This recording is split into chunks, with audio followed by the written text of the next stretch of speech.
राज्य आहे तिथे 18,000 रुपये त्या शालेय पोषण आहार कर्मचाऱ्यांना दिला जातो। हरियाणामध्ये देखील वेतन दिलं जातं। मग जर बाकीच्या राज्यांमध्ये जर वेतन आणि चांगल्या प्रकारे जर मानधन देत असतील तर मग महाराष्ट्र राज्यामध्ये का नाही? तर हा सवाल आम्ही उठवतोय की महाराष्ट्र राज्याने सुद्धा किमान वेतन 18 ते 26,000 रुपये हे शालेय पोषण आहार कर्मचाऱ्यांना दिला पाहिजे।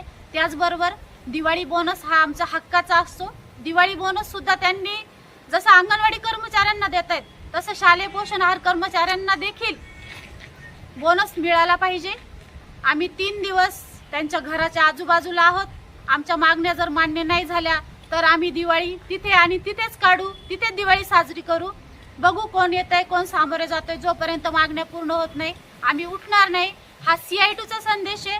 ज्या गोरगरीब महिला आहेत, ज्या स्वतःचं घर सावरू शकत नाही अशा महिला आहेत, 83 रुपये रोजामध्ये जर कोणाचं घर चालत असेल तर दादासाहेब भुसेंनी दाखवून द्यावं। तर आम्ही म्हणू की खरंच घर चालतंय, महागाईचा वणवा झालेला आहे।